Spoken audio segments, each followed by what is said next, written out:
to Star Stories in Life, where we talk about stars, stories, and life. exactly. So today's episode is going to be kind of heavy, a little bit, but we'll get to that later. First, what are the stars going to say? Because you were saying that there's a lot going to happen. What's going to happen?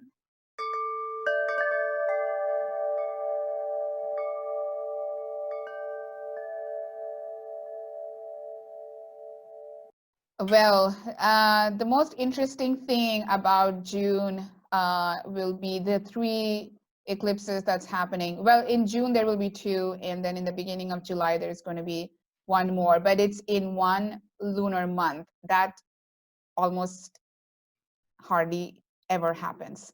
So this is a big thing. What we need to the way that we can find out how it's going to affect us, what lessons we will be learning through these eclipses, is we have to think about what it was like in the 2000s. What were we doing back then? So I think that would be like a really important place to go back to if you really want to understand what it's going to be like. Not like it's going to repeat itself, but there will be some elements from our 2000s that will definitely be speaking to us. So let me just see exactly so it's so this will be the first Sagittarius eclipse since 2010, 2013. So that's the time I'm talking about. This is a new eclipse cycle again after that time.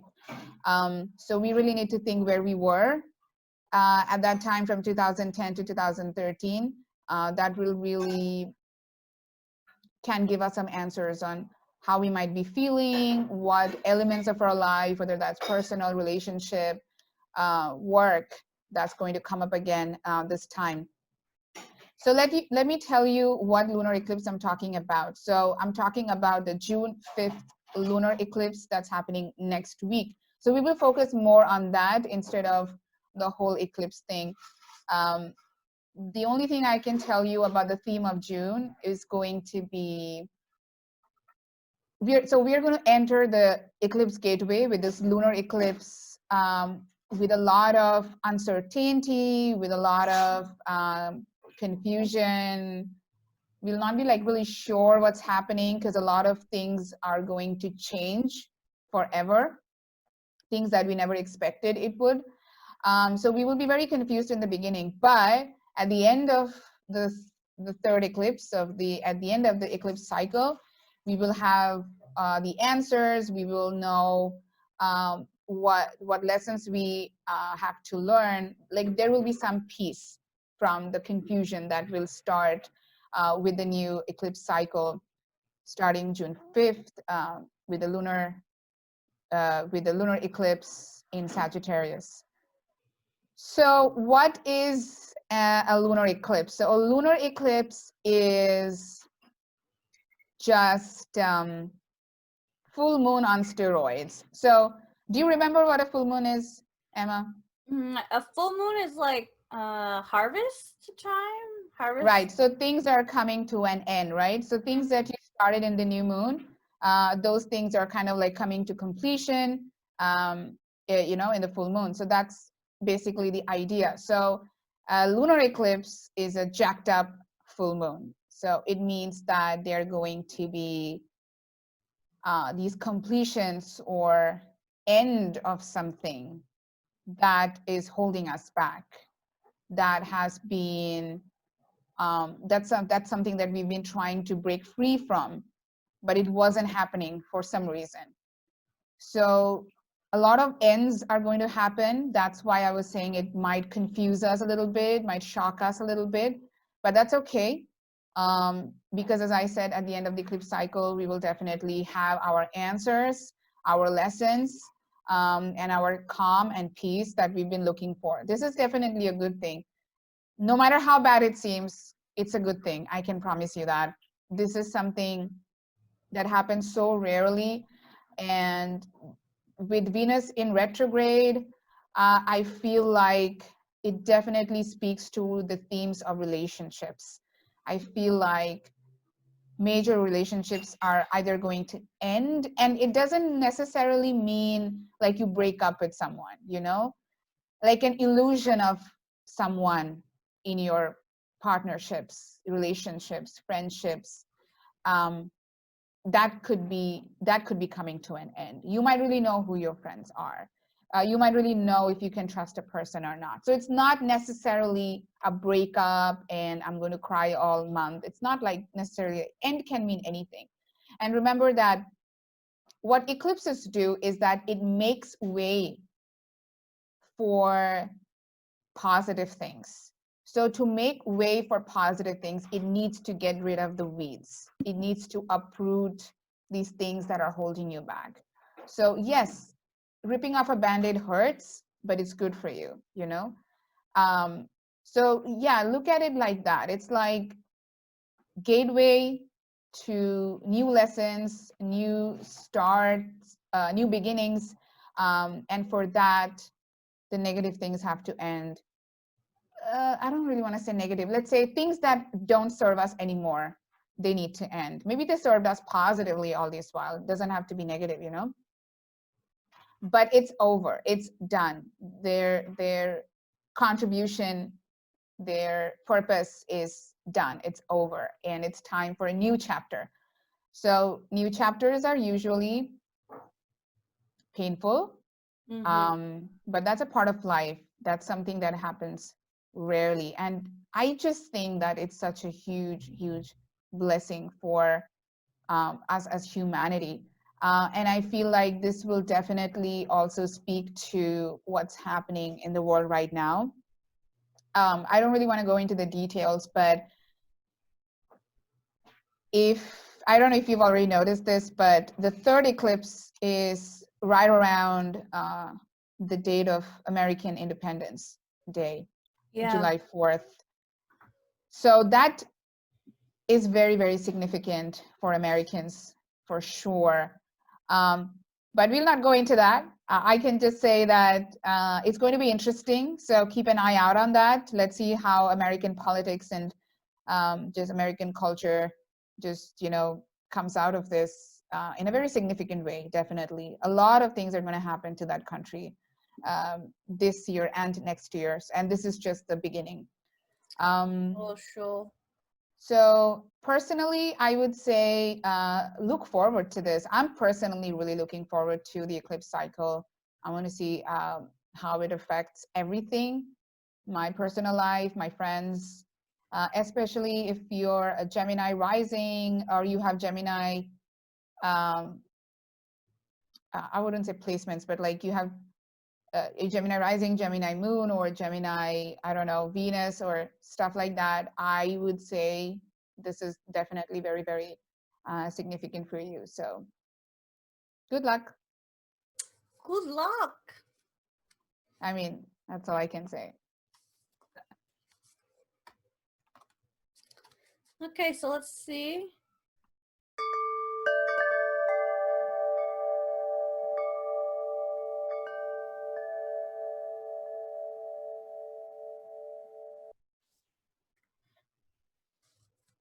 What the cards have to say. So we're using the oracle? Animal Spirit Oracles, yes. Okay. So I love those. We're gonna start with love. So for love, we have the Snake Spirit. Time to heal.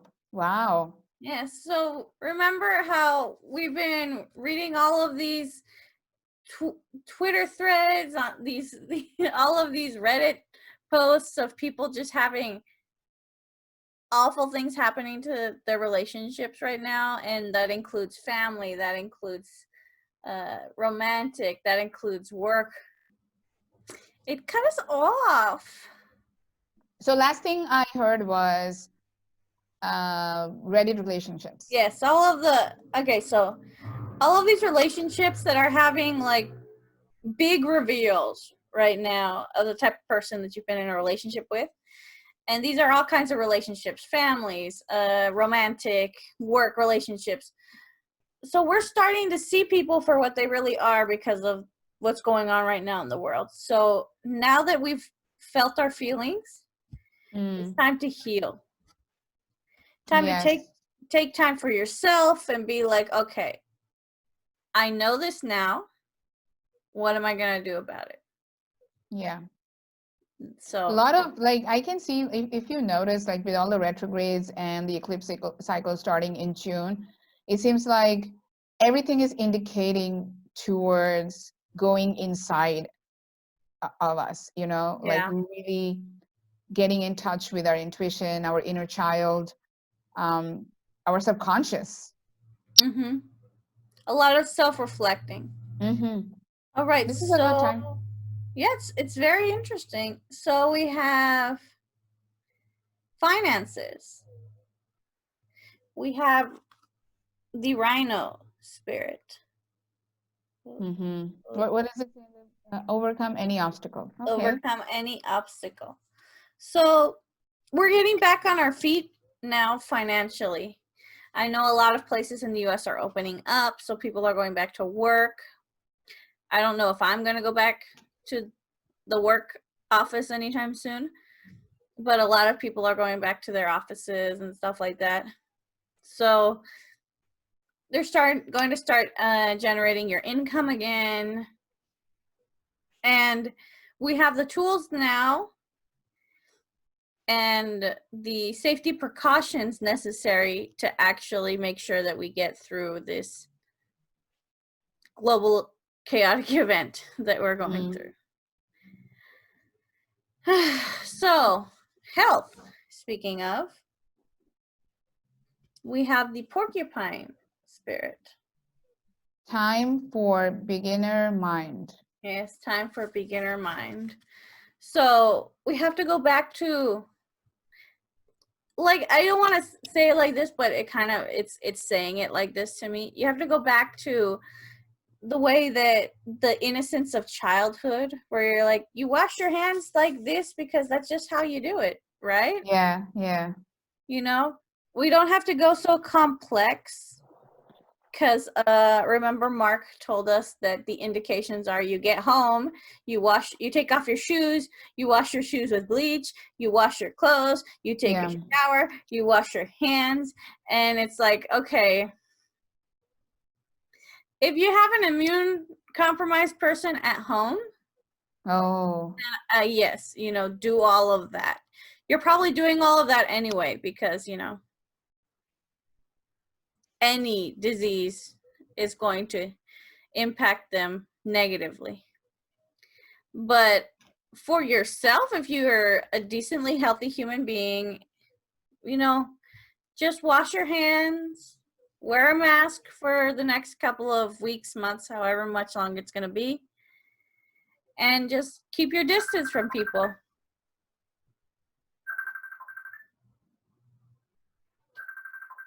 Not my computer.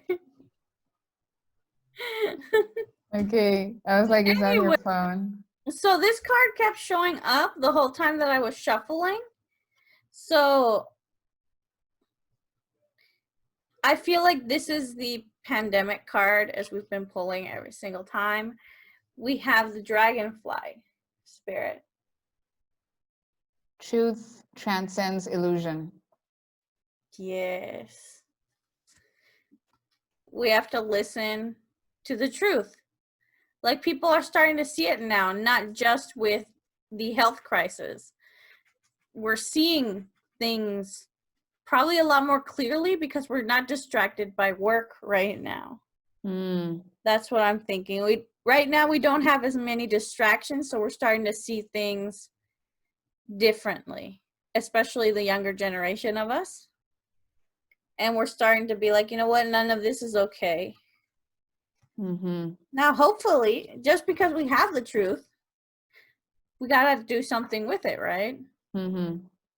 So, gotta see what's in your power to do. So I know not everybody can do all of the things. Not all of us have the time or the financial ability to do all of the things that probably would help greatly to make big changes. But small changes, maybe, for now. Yeah, I mean, overall, I think we do have to take things slow and one at a time. And think, I mean, what you said is like completely in sync with, you know, the stars right now. As I was saying, that there are so many planets in retrograde, and the very important ones, you know, and Mars will go retrograde too very soon. So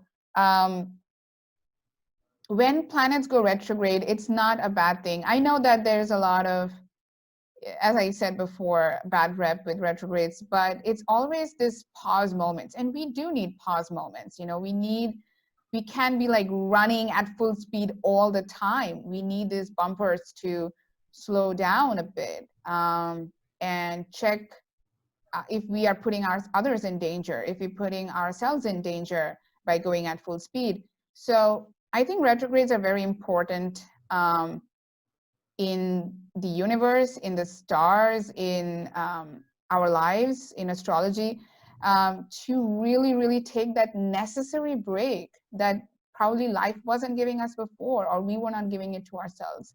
So I think this whole year is going to be like that. Until the end, I think, and towards the end of this year, we are going to have, you know, the winter solstice, and I think there is a conjunction of Saturn and Jupiter, which is definitely, you know, monumental, and it's going to definitely bring a lot of blessings for all of us.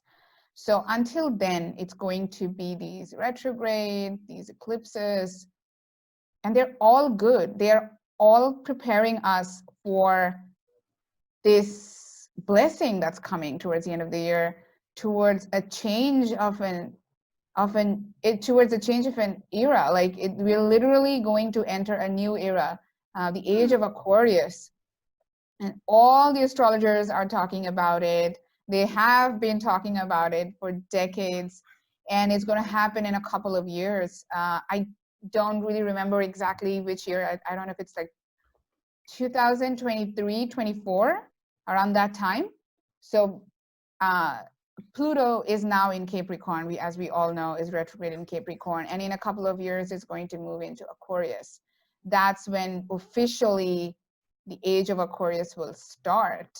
And it will be an absolute new beginning, nothing like anything that we have seen before. It's every 2,000 years, we have a new age. So we were in the age of Pisces, I think, and now we will be entering the age of Aquarius. So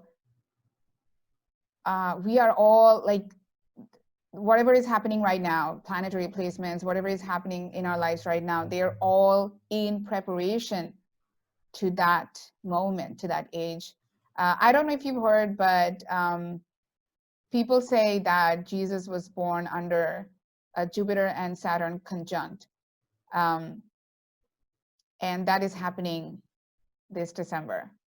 Ooh. So, but that was in the age of Pisces, right? So the Jupiter Saturn conjunct 2,000 years ago when Jesus was born, it was in the age of Pisces. But this is like towards the, I mean, it's not exactly age of Aquarius, but it's at the dawn of the age of Aquarius. So, you know, I'm really looking forward to it. I don't know what's gonna happen, but it definitely is auspicious. It's sign of blessings and of new beginnings. And this is all preparation. Everything right now is preparation. So let's just take that as it is, as, you know, our soul, just kind of like soul spirit, whatever you call it, you know, our beings just preparing ourselves for this new age that we will be welcoming with a completely different mindset. The children that will be born in that age will be completely different from us, completely different from our parents and anybody born in this age. So big event is coming up in a couple of years, and the dawn is already here, towards the end of this year. Happy things, happy things. Why are you sighing? It's just been so long away. So many. Still. So many. Like, I think, like, if somebody wants to think of what we're going through right now in like a way that makes more sense, like to the non-enthusiast, Right. you Non-enthusiasts farted, of what? nasty. Dog farted. That happened. Ew. Is it a smelly one? Yes, that's the only reason I noticed. Shit. You're nasty. Mosi is nasty. Yeah. Anyway, I was gonna say that like a good way to like give it like an example. It's like you have to exfoliate your face before you put cream on. Yes. To really absorb the moisture. Yes. That is a very, very good analogy.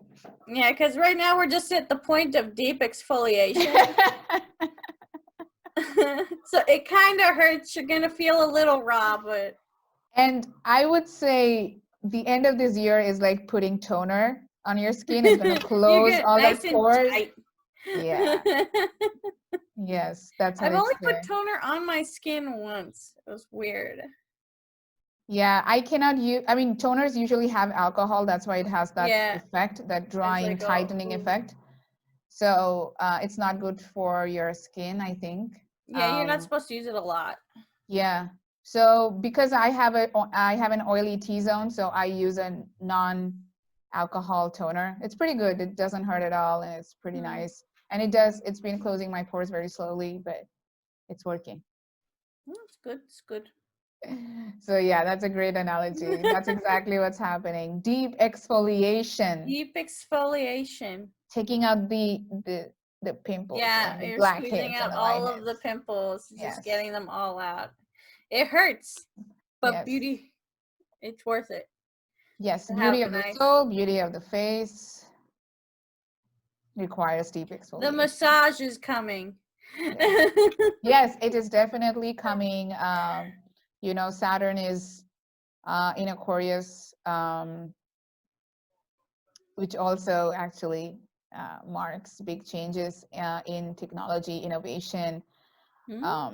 So I think, I mean, it's definitely it's a dual energy. It's not just one thing, and that's the thing about Aquarius. I don't know if you've noticed the sign. It has what is it called, the glyph. It has like two waves. Yeah. So it represents a lot of zodiac signs have these double glyphs like Gemini, Pisces. So the dichotomy of Aquarius is that it's very individualistic, but it's also about community, and everybody flows the same way. Yes, but so I mean, in the first thought, you'd be like, that doesn't make any sense. How can you be an individual and still be, communal? But that's the goal, I think, isn't it? I know exactly. I mean, for me, it maybe because my son is in Aquarius, it completely makes sense to me because I live that duality every day of my life. I'm a very individualistic person. I love my personal freedom, and I love being, just by myself, doing things that I want to do. I have a lot of Uranus energy. I would be like, don't tell me what to do, and I will do whatever I want, and I will shock people with things that I want to do. So that's my thing, and I love that about myself. But at the same time, I love being part of a community. I want to take care of other people. I want everybody to, feel like they're part of a community and they're doing something good, this humanitarian thing. So I feel like because you are such an individual, you would naturally want to be a part of a community. I don't know if that makes sense to you. It makes sense. I mean, like, I like the individuality of just being whoever I want to be whenever I want to be it, right? But also, like, I have this weird compulsion where I want to like help people, and you can't help people if you're not with other people, you know. Exactly. You can't. So I do feel like on a high level it seems like a duality, a dichotomy, but I feel like you need one to be the other. Exactly. Like I think you need, a lot of people will think it's like an oxymoron, but really, I mean, you can't have one without the other. like, don't you need to be a good individual yourself, like to be communal, to be part of a community, to take care of others? Like, if you are not a full individual, if you're not an autonomous individual, how will you ever help anyone? That Yeah, doesn't make any exactly. sense to me. So yes, so a lot of those themes we will see this year, and of course upcoming years, especially when Pluto hits Aquarius. They're gonna be a long 3-4 years. The whole age. The whole age is coming. We're just getting a glimpse of it. The very beginnings. Yes. All right, so let's introduce today's topic.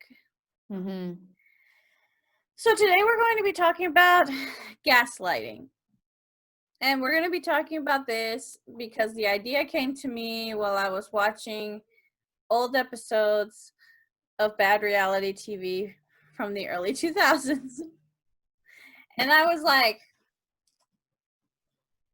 yes. I'm enjoying myself for sure.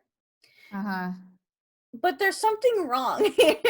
The way this person said this thing hits me in a way I'm not comfortable with, you know? And then I kept seeing it and I kept seeing it. So first, let's give a definition for those who aren't 100% clear what gaslighting is. The word gaslighting, at least, it comes from an old movie, which I also tried to watch, but it's not interesting. So I didn't finish it. It's one of those old movies that has very classic old movie music. I don't Yes. like that. Gaslight was actually first a play in It 1938. was? Yeah, and then it was made into a And then it was made movie into a in movie. 1940. Yes. I wish I could find a version of the play. Maybe I would have enjoyed that a little bit more. I agree. And I didn't watch the movie because I think it would be very triggering for me. Yeah. So I didn't watch it. I think I would have been really, really mad, because sometimes I cannot differentiate my compassion with my own feelings. Yeah. But so basically the premise mostly of this movie play is of this guy who's trying to get money from this lady because he's like a Black Widow but in reverse, a dude Black Widow. Okay. Basically, you know, so he kills his wives and takes their money. That's what he does. And so he's trying to do it with this lady, but since she's young and she's not going to die soon, basically, he has to make her look crazy so that he can take over the estate.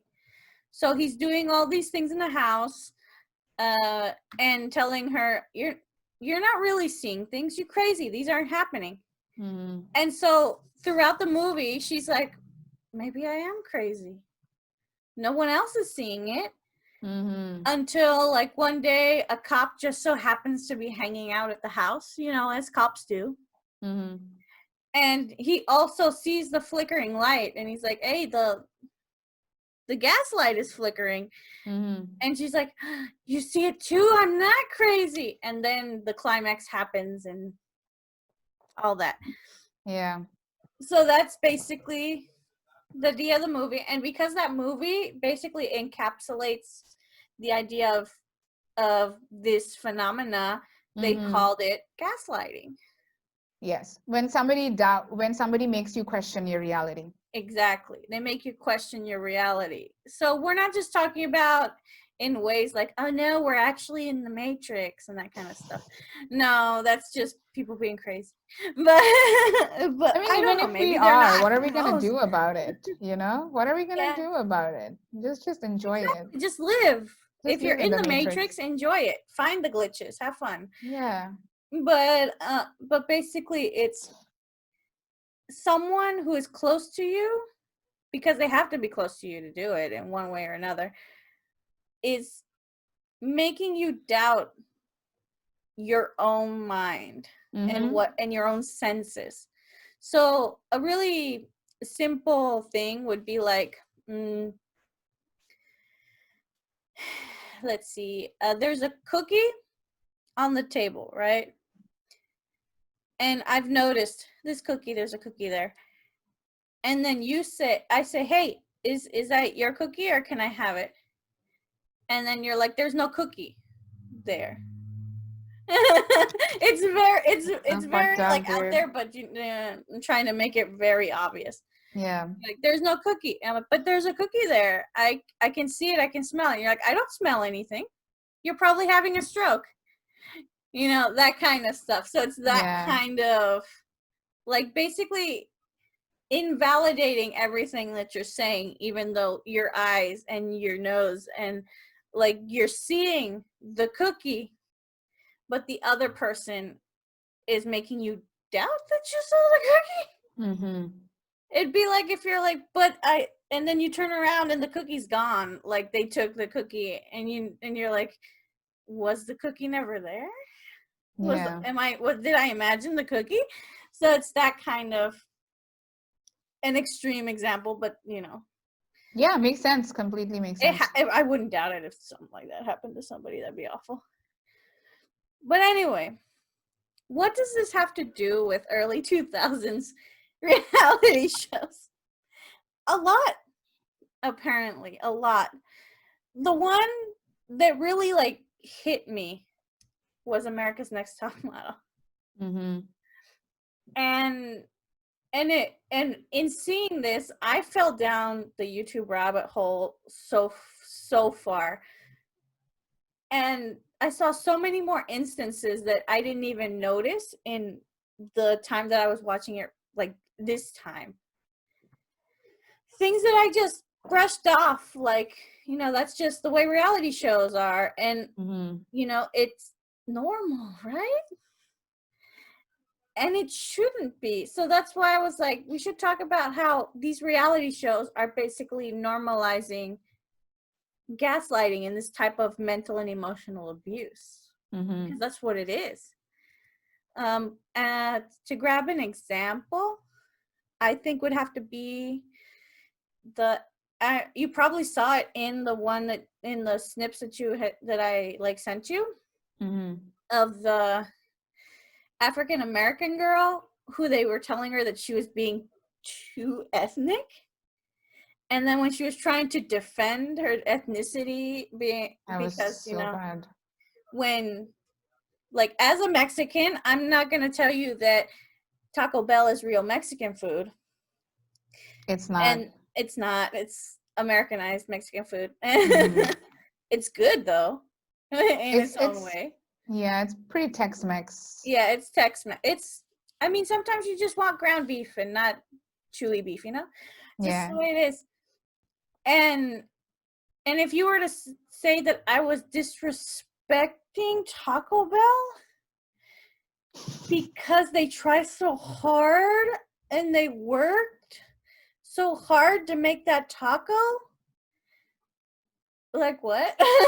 Like, that's basically what they did to her, and they made her apologize for trying to defend her right to show off her. Yeah, it's like, for culture. example, let's say I showed up in a sari, right? Yeah. I showed up in a sari, with my Indian jewelry and stuff, and they were like, "Why are you here as an Indian?" And I'd be like, Why are you here as an Indian? I am Indian.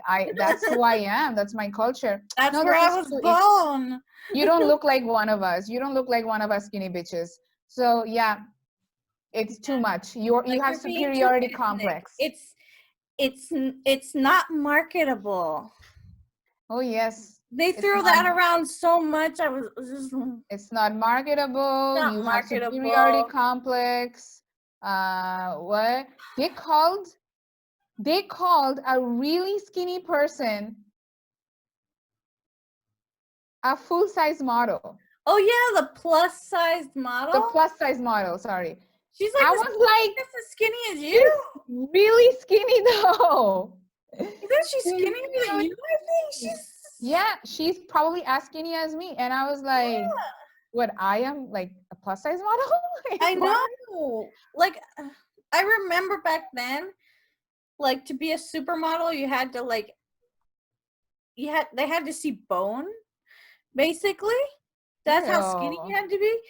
So, but still, like, I mean, not you, I'm sorry. Like, it's just, it's don't gross. do anything to No, yourself that's it's not not, natural.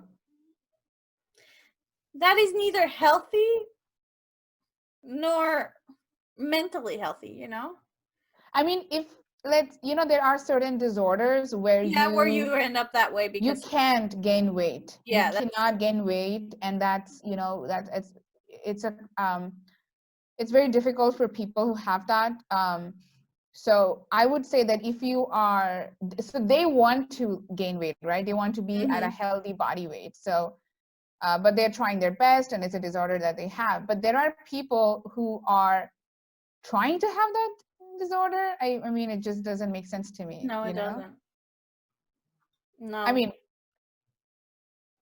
I don't know what I'm saying. I mean, it does, I understand where they're coming from, but it's just what I'm trying to say is that people forcing that on others I is so think that's where the gross. problem is. Like, if you're deciding Yeah. yourself because you feel like it, that you want to be as skinny as a toothpick, that's your own choice. You're doing that because you want to. But if someone else is telling you that you can't get a job because you're not as skinny as a toothpick, that's where it's a problem.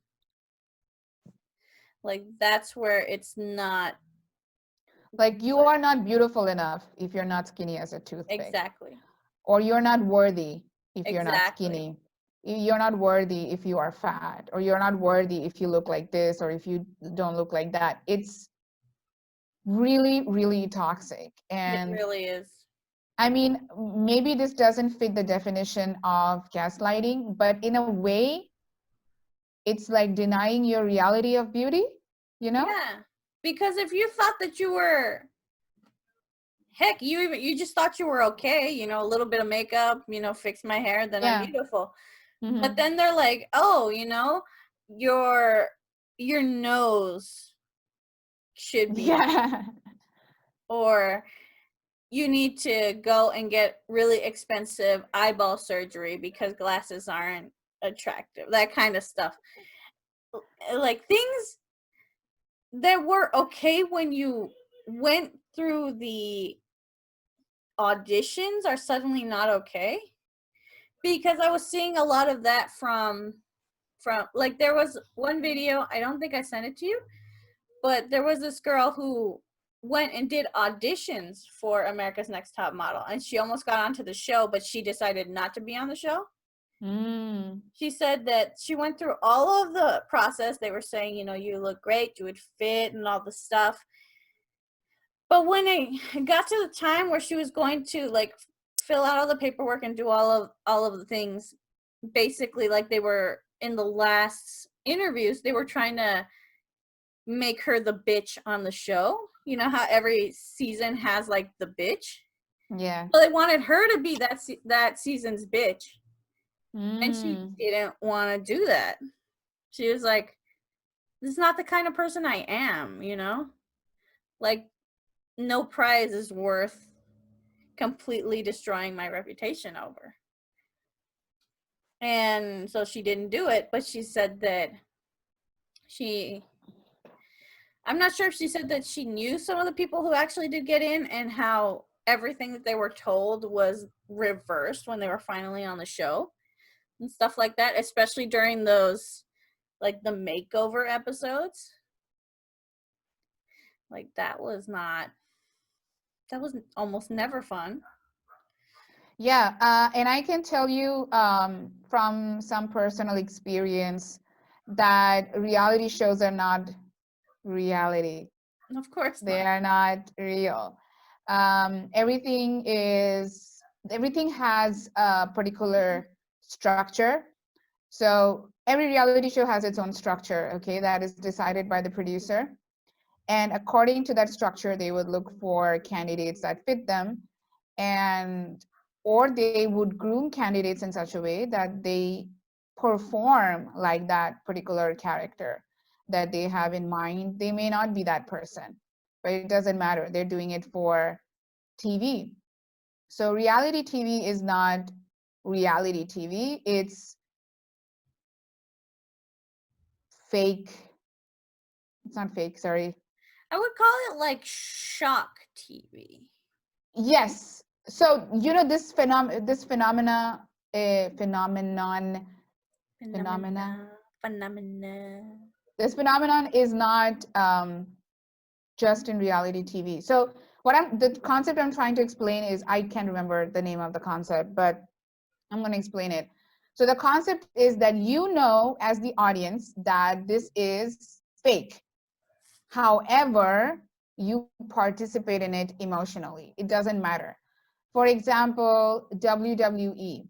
So Ooh. in WWE, we've heard so many, you know, these verbal fights, and I'm going to kill you, and I'm going to do this and do that. And that's all pre planned. It's a performance. They are actually not like that. This is something that the producers decide they're going to do for drama, and they do that on stage. They perform that drama. They decide who's going to lose, who's going to win. It's all pre-decided, and they do that, and the audience knows this. If you ask a WWE fan, they're completely aware that WWE, the losses and wins, they're all pre-decided, preordained. There's nothing genuine about it, if you know what I mean. Yeah. However, that's okay. It's part of the performance. It's part of what WWE is for them. So it's like that. So people, I think, know that reality TV is not the actual reality as it is. It's not authentic, genuine reaction. It's all edited in a way, it's all presented in a way, performed in a way, produced in a way that is according to the structure that the producers already had in mind, Mm-hmm. right? Yeah. So, and when you don't fit into those structures, yeah, they will definitely eliminate you. They will eliminate you. And it doesn't matter how talented you are.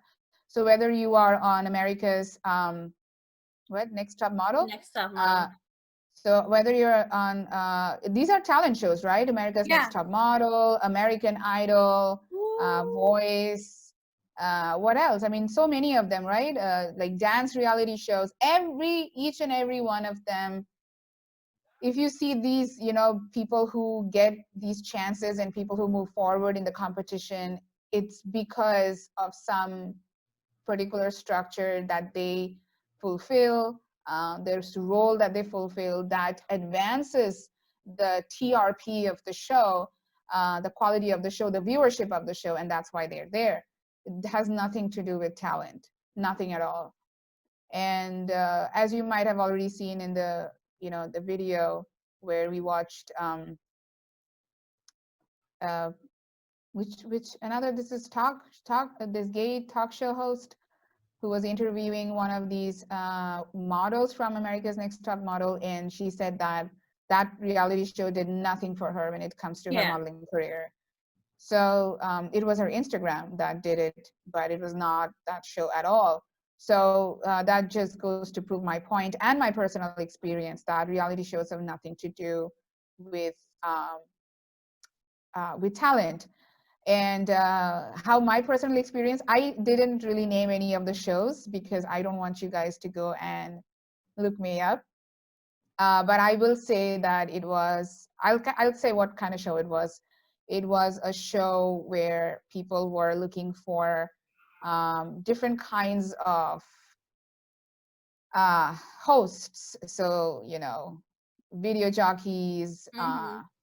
event hosts, radio jockeys, stuff like that. I don't know, Yeah. TV journalists, stuff like that. So people who are on the screen as a host, kind of, that's what they were looking for. So I was in that reality TV show. And I almost got in another one, but it didn't work out for me because I wasn't controversial.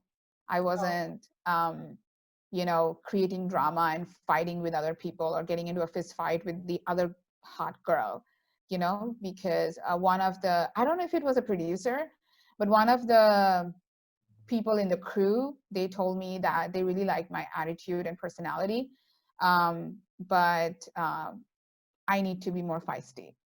And I said, I'm just being who I am, dude. I mean, nobody has provoked me, so I don't understand why I should react in an immature way. And they were like, oh, okay, it's just TV. Don't think too much into it. Don't use your brain. Just understand that this is what we need from you. And I was like, I was like, I'll think about it. I mean, I didn't know what to say because it was a national reality TV show. Like, it was on national TV, and it was on a very, very popular channel. Uh, Actually, an international channel, but the Indian one. So I was like, this is my shot at fame and stuff like that. I was like really confused, but I didn't do it. I couldn't. I was like, I don't like drama. I just don't like. I don't like to create drama. I Yeah. mean, I like to just watch it. Of course, I understand that it's entertaining, but I didn't want to do it because it was cheap. You know, it just felt so cheap and unnecessary. So maybe that's why they went ahead with someone else. So I can tell you absolutely from personal experience that it's not real. I hope you already knew that, but I think people know that and they still watch it because it's just, it's relaxing. I mean, Yeah. when your life is such a mess and you see other people being a mess, it makes you feel better. It makes you feel intelligent. It makes you feel, I don't know, like it's definitely this subconscious level satisfaction that we can't really explain unless, I don't know, we are psychoanalysts or psychologists. But we enjoy it nonetheless. There's no shame in it. But it's very toxic. The people who are involved in reality TV shows, in my opinion, are in this constant pressure of living up to this standard, and which is not authentic to them maybe, but they have to perform. They have to fake or make it seem like it is real, that it is real life, or keep the audience guessing, like, is it real, is it not real, is she really reacting from a genuine place? So I think that's the drama, that's the attraction, I guess, but it's very, very abusive, because when you do stand up for yourself, they're just like, you're stupid, Yeah. you're crazy.